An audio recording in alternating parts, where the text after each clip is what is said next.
ओम शांति। आज है 2 फरवरी 2023। वाणी का सार है, मीठे बच्चे, एक ईश्वर की मत ही श्रेष्ठ मत है। जिस मत पर चलने से ही तुम सच्चा सोना बनेंगे, बाकी सब मतें असत्य बनाने वाली हैं। प्रश्न: कौन सा पाठ एक ज्ञान सागर बाप में भरा है जो किसी मनुष्य आत्मा में नहीं? उत्तर में बाबा बोले, बाबा कहते, मुझ आत्मा में भक्तों की संभाल करने का, सबको सुख देने का पाठ है। मैं ज्ञान सागर बाप सभी बच्चों पर अविनाशी ज्ञान की बरसात करता हूँ, जिन ज्ञान रत्नों का कोई मूल्य नहीं कर सकता, जिन ज्ञान रत्नों का कोई मूल्य नहीं कर सकता। मैं लिबरेटर हूँ, रूहानी पंडा बन तुम आत्माओं को वापस शांति धाम ले जाता हूँ। यह सब मेरा पार्ट है। मैं किसी को दुख नहीं देता, इसलिए सब मुझे आंखों पर रखते हैं। रावण दुश्मन दुख देता है, रावण दुश्मन दुख देता है, इसलिए उसकी एफिजी जलाते हैं। गीत है जो पिया के साथ है। ओम शांति। बाप ने ओम का अर्थ तो बच्चों को समझा दिया है। ओम अर्थात अहम आत्मा, बस अर्थ ही इतना छोटा है। ओम का अर्थ क्या है? अहम आत्मा। ऐसे नहीं कि आई एम गॉड। पंडितों आदि से पूछेंगे ओम का अर्थ क्या है तो वह बहुत लंबा चौड़ा सुनाएंगे और यथार्थ भी नहीं सुनाएंगे। यथार्थ और अयथार्थ, सत्य और असत्य। सत्य तो है ही एक बाप, बाकी इस समय तो है ही असत्यता का राज्य। अभी सर्वत्र असत्यता का राज्य है। राम राज्य को ही सत्य का राज्य कहेंगे, रावण राज्य को असत्यता का राज्य कहेंगे। वह अयथार्थ ही सुनाते हैं। बाप है सत्य, वह सब सत्य सुनाकर सच्चा सोना बना देते हैं। फिर माया असत्य बनाती है। माया की प्रवेशता के कारण मनुष्य जो कुछ कहेंगे वह असत्य ही कहेंगे, जिसको आसुरी मत कहा जाता है। बाप की है ईश्वरीय मत, आसुरी मत वाले झूठ ही बताएंगे। आसुरी मतें दुनिया में अनेकानेक हैं, गुरु भी अनेक हैं, उन्हों की श्रीमत नहीं कहेंगे, एक ईश्वर की मत को ही श्रीमत कहेंगे। बाबा कह रहे हैं, आसुरी मतें दुनिया में अनेकानेक हैं, गुरु भी अनेक हैं, उन्हों की श्रीमत नहीं कहेंगे, एक ईश्वर की मत को ही श्रीमत कहेंगे। अभी तुम बच्चे समझते हो हम श्रीमत पर चल श्रेष्ठ बनते हैं। सबसे श्रेष्ठ तो है ही परमपिता परमात्मा, जो रहते भी ऊंचे ते ऊंचे हैं। सब भक्त उनको याद करते हैं, भक्त श्रीमत को याद करते हैं, तो जरूर कोई आसुरी मत पर है। अभी तुम श्रीमत पर श्रेष्ठ बनते हो, फिर वहाँ भगवान कहकर याद करने की दरकार ही नहीं। देवी देवताओं को कोई दुख नहीं जो याद करना पड़े, भक्तों को तो अपार दुख है। अभी तो बहुत दुख के पहाड़ गिरने हैं। महाभारी लड़ाई यह दुखों का पहाड़ है। मनुष्यों के लिए, तुम बच्चों के लिए सुख का पहाड़ है। दुख के बाद सुख जरूर आना है। इस विनाश के बाद फिर तुम्हारा ही राज्य होना है। अनेक धर्मों का विनाश होता है और जो धर्म अब प्राय लोप है उनकी स्थापना होती है। गोया इस महाभारी लड़ाई द्वारा स्वर्ग के गेट्स खुलते हैं। इस गेट से कौन जाएंगे? जो राजयोग सीख रहे हैं, सिखलाने वाला बाप है। जो पिया के साथ है उनके लिए यह ज्ञान बरसात है। पिया बाप को कहा जाता है। यह वर्षा तो पानी के सागर से निकलती है। यह अविनाशी ज्ञान रत्नों की बरसात है। जो पिया ज्ञान सागर के साथ है उनके लिए अविनाशी ज्ञान रत्नों की बरसात है। इन अविनाशी ज्ञान रत्नों की तुम्हारी बुद्धि रूपी झोली में धारणा होती है। इन अविनाशी ज्ञान रत्नों की तुम्हारी बुद्धि रूपी झोली में धारणा होती है। एजुकेशन बुद्धि में धारण की जाती है ना। आत्मा है मन बुद्धि सहित, तो जैसे कि आत्मा ग्रहण धारण करती है, जैसे आत्मा को यह शरीर है वैसे आत्मा को मन बुद्धि है। क्या कह रहे बाबा कि एजुकेशन बुद्धि में धारण की जाती है ना। आत्मा है मन बुद्धि सहित, तो जैसे कि आत्मा ग्रहण धारण करती है, एक्सेप्ट करती है, जैसे आत्मा को यह शरीर है वैसे आत्मा को मन बुद्धि है। बुद्धि से ग्रहण करते हैं। ग्रहण तब होता है, धारणा तब होती है जबकि योग है। यह बाप बैठ बहुत सहज बातें समझाते हैं। मनुष्यों ने तो बहुत डिफिकल्ट बातें सुना दी हैं। शास्त्रों में भी बहुत मते हैं। गीता का बहुत प्रचार है। गीता का क्या है? बहुत प्रचार है। अध्याय का अर्थ बहुत करते हैं। कितनी अनेकानेक गीताएं बना दी हैं। और कोई शास्त्र नहीं जिसके लिए कहें फलाने का वेद, फलाने का शास्त्र। गीता के लिए कहते हैं गांधी गीता, टैगोर गीता, ज्ञानेश्वर गीता, अष्टापा गीता, बहुत नाम गीता के रख दिए हैं। और वेद शास्त्र के कभी इतने नाम नहीं सुनेंगे, परंतु मनुष्य समझते कुछ भी नहीं है। यह ज्ञान ही प्रायः लोप हो जाता है। अब डीटी सॉवरेंटी कहाँ से मिलेगी? जरूर जो सत्युग की स्थापना करने वाला होगा वही देगा। जो सत्युग की स्थापना करने वाला होगा वही देगा। अब बाप आया हुआ है तुम बच्चों को स्वर्ग की राजाई देने, सो भी 21 जन्मों के लिए। गाया जाता है कुमारी वह जो 21 कुल का उद्धार करे। अब वह कुमारी कौन सी? तुम सब कुमार कुमारी हो। तुम कोई को भी 21 जन्मों के लिए राज्य भाग्य प्राप्त करा सकते हो, श्रीमत से अथवा बाप की मत से। पाठशाला में जो पढ़ते हैं वह जानते हैं कि हम स्टूडेंट हैं और सत्संगों में अपने को स्टूडेंट नहीं समझेंगे। स्टूडेंट को एम ऑब्जेक्ट बुद्धि में रहती है। स्टूडेंट को एम ऑब्जेक्ट बुद्धि में रहती है। तुम हो ईश्वरीय स्टूडेंट्स। भगवान वाच, मैं तुमको राजयोग सिखलाता हूँ, मनुष्य से देवता बनाता हूँ। देवताओं की राजधानी थी, यथा राजा रानी, देवी देवता तथा प्रजा, नर से नारायण बनते हैं। यह एम ऑब्जेक्ट है फर्स्ट। ऐसे नहीं राजा राम व रानी सीता बनाएंगे, ऐसे नहीं राजा राम व रानी सीता बनाएंगे। यह है ही राजयोग, राजाओं का राजा बनाएंगे। तो बाबा क्या समझानी दे रहे हैं आज की सतगुरुवार की मुरली में कि तुम हो ईश्वरीय स्टूडेंट्स। भगवान वाच, मैं तुमको राजयोग सिखाता हूँ, मनुष्य से देवता बनाता हूँ। देवताओं की राजधानी थी, यथा राजा रानी, देवी देवता तथा प्रजा, नर से नारायण बनते हैं। यह एम ऑब्जेक्ट है फर्स्ट। ऐसे नहीं राजा राम व रानी सीता बनाएंगे। यह है ही राजयोग, राजाओं का राजा बनाएंगे। कल्प कल्प मैं फिर से आता हूँ गंवाया हुआ राज्य देने। तुम्हारा राज्य कोई मनुष्यों ने नहीं छीना है, छीना है माया ने। अब जीत भी माया पर पानी है। वह लड़ाई होती है राजाओं की, एक दो के ऊपर जीत पाने के लिए लड़ते हैं। अब तो प्रजा का प्रजा पर राज्य हो गया है। हद के राजाओं की अनेकानेक लड़ाइयाँ लगी हैं, उनसे हद की राजाई मिलती है। और इस योग बल से तुम विश्व की राजधानी स्थापन करते हो। इसको अहिंसक लड़ाई कहा जाता है। लड़ाई अथवा मरने मारने की बात नहीं, यह है योग बल। कितना सहज है। बाबा के साथ योग लगाने से हम विक्रमाजीत बनते हैं। फिर कोई माया का वार नहीं होगा। हातमताई का खेल दिखाते हैं। वह मुलहरा मुख में डालते थे, वह मुलहरा मुख में डालते थे तो माया गुम हो जाती थी। मुलहरा निकालते थे तो माया आ जाती थी। अल्लाह अवलदीन का भी नाटक है। ठका करने से बहिश्त निकल जाता था, ठका करने से बहिश्त निकल आता था। वह है बहिश्त अथवा स्वर्ग। तो बाप बैठ बहिश्त की स्थापना करते हैं ब्रह्मा द्वारा। परमपिता परमात्मा कोई नरक की स्थापना थोड़े ही करेंगे। ऐसा होता तो उनकी एफिजी बनाते। एफिजी तो रावण की निकाली जाती है, क्योंकि रावण ही सबका दुश्मन है। बाप जो स्वर्ग की स्थापना करते हैं उनको तो आंखों पर रखा जाता है। बाप कहते हैं मुझे भक्त याद करते हैं कि आकर दुख से छुड़ाओ, इसलिए आकर लिबरेट करता हूँ। बाप लिबरेटर भी हैं, रूहानी पंडा भी हैं। तुमको ले जाते हैं अपने शांति धाम। जो पिया के साथ हैं उनके लिए अविनाशी ज्ञान रत्नों की बरसात है, जिन ज्ञान रत्नों का मूल्य नहीं किया जाता। बाबा है ज्ञान सागर, तो जरूर आत्मा में पाठ भरा हुआ है। परमपिता परमात्मा खुद भी कहते हैं मेरी जो आत्मा है, जिसको तुम परमात्मा कहते हो, मेरे में भी पाठ भरा हुआ है। भक्तों की संभाल करना, सबको सुख देना। दुख तो माया देती है, भक्तों को अल्पकाल के लिए सुख देने का भी मेरा पाठ है।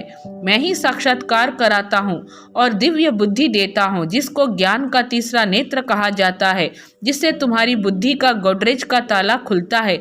मेरा भी पाठ है। तो जो बाप के साथ है उनके लिए ज्ञान बरसात है। अब इतने सब बच्चे कैसे साथ रह सकते? तुम बाप को याद करते रहेंगे तो गोया बाप के साथ ही हो। अब इतने सब बच्चे कैसे साथ रह सकते? तुम बाप के याद करते रहेंगे, तुम बाप को याद करते रहेंगे तो गोया बाप के साथ ही हो। क्या समझा रहे हैं बाबा कि तुम बाप को याद करते रहेंगे तो गोया बाप के साथ ही हो।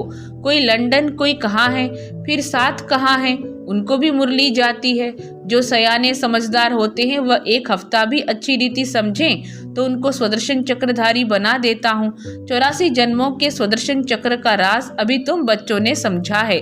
जिस स्वदर्शन चक्र फिराने से माया रावण का सिर काट देते हो, जिस स्वदर्शन चक्र फिराने से माया रावण का सिर काट देते हो, अर्थात उन पर जीत पाते हो, बाकी सिर काटने की कोई बात नहीं है। उन्होंने फिर हिंसक अस्त्र शस्त्र दे दिए हैं। वास्तव में शंख यह मुख है, चक्र फिराना यह बुद्धि का काम है। तो यह अलंकार भक्ति मार्ग में बहुत दे दिए हैं। शास्त्र आदि जो भक्ति मार्ग में चल रहे हैं ड्रामानुसार, फिर वही निकलेंगे। हो सकता है यह सच्ची गीता भी कोई ना कोई के हाथ में आ जाए तो कुछ इनसे भी डाल देंगे, बाकी सभी वही निकलेंगे। कोई कोई अक्षर उनमें यहाँ के आए हैं। भगवान वाच्य ठीक है, राजयोग भी ठीक है। बाप कहते हैं अब वापिस जाना है, इस शरीर सहित सब कुछ भूलना है। इसके बदले तुमको प्योर शरीर मिलेगा, आत्मा भी प्योर हो जाएगी, धन भी तुम्हारे पास अथाह होगा। तुमको बहुत लोभ है, परंतु इनको शुद्ध कहा जाता है। इससे भारत सारा शुद्ध बनता है। भारतवासी चाहते हैं राम राज्य, वन गवर्नमेंट वन नेशन हो। भारतवासी चाहते हैं राम राज्य, वन गवर्नमेंट वन नेशन हो। एक मत अद्वैत मत हो। अद्वैत का अर्थ ही है द्वैवता, अद्वैत का अर्थ ही है देवता। यह है आसुरी मत।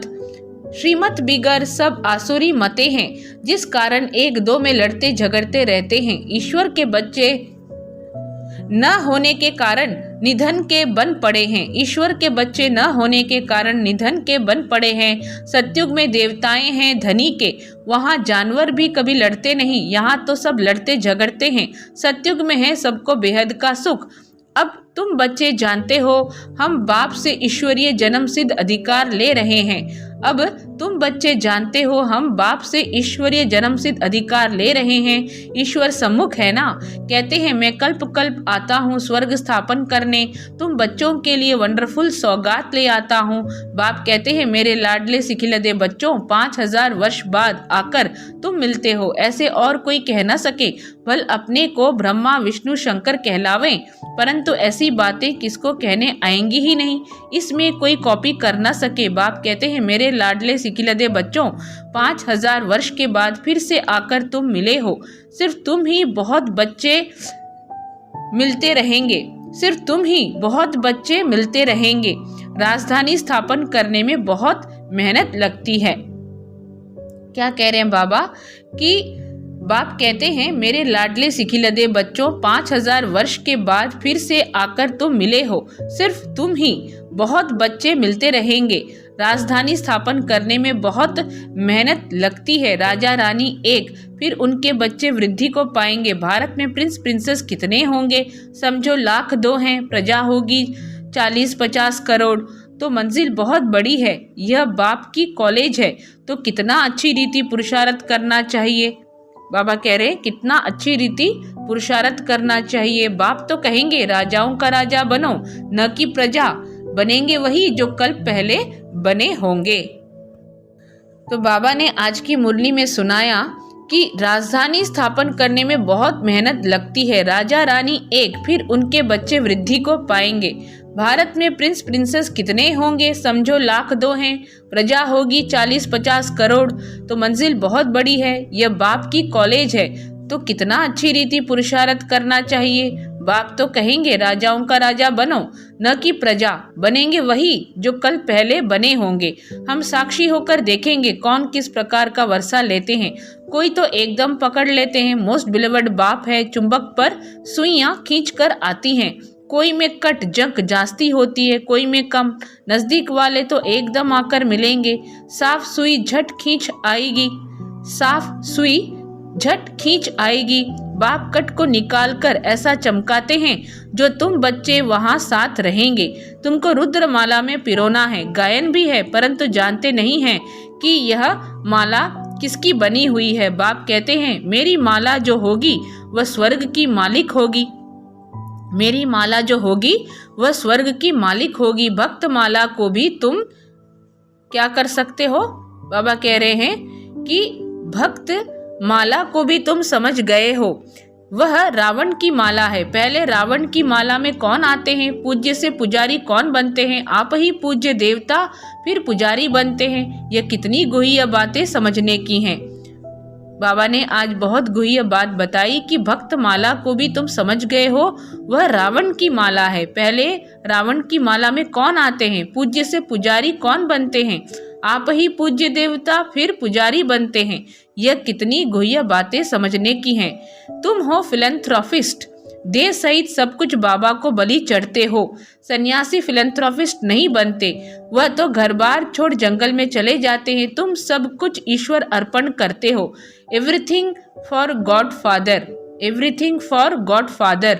तो बाप फिर कहते हैं मेरा सब कुछ तुम बच्चों के लिए है। मनुष्य जब मरते हैं तो सब सामग्री करनी घोर को देते हैं। बाप कहते हैं मैं भी करनी घोर हूँ। तुम्हारे पास पुराना कखपन है, सब दान करते हो, बाप पर बलिहार जाते हो। काम तो फिर भी तुम्हारे ही आता है, काम तो सब कुछ तुम्हारे ही आता है। जो भी हम बाबा को अर्पित करते हैं वह हमें काम आता है बाद में।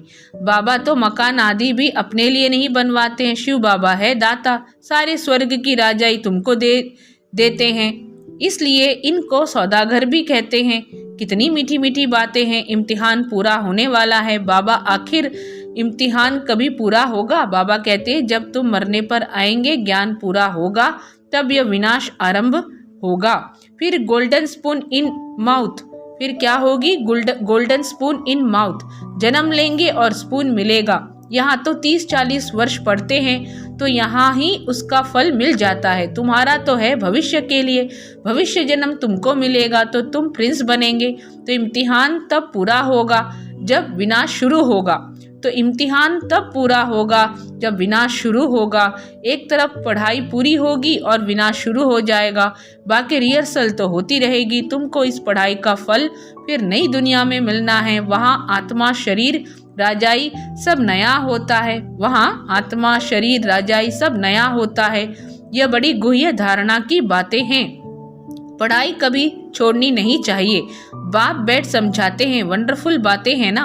देरी से आने वाले भी झट योग और ज्ञान में लग जाते हैं। देरी से आने वाले भी झट योग और ज्ञान में लग जाते हैं तो वह भी उच्च पद पा सकते हैं। अच्छा, मीठे मीठे सिखिलदे बच्चों प्रति माता पिता बाप दादा का याद प्यार और गुड मॉर्निंग। रूहानी बाप की रूहानी बच्चों को नमस्ते।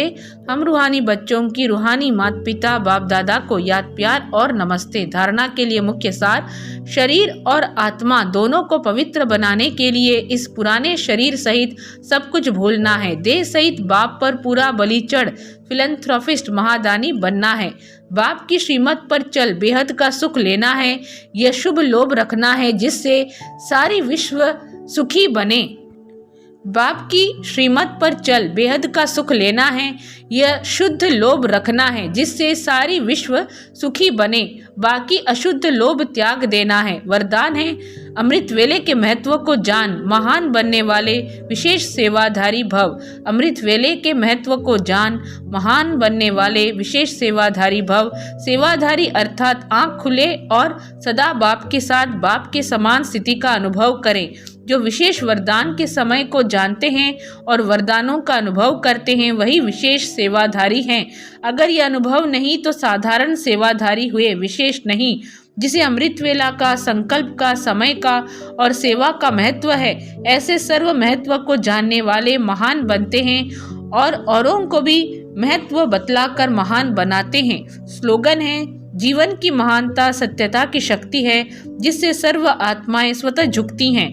जीवन की महानता सत्यता की शक्ति है जिससे सर्व आत्माएं स्वतः झुकती हैं। अच्छा, सभी को ओम शांति।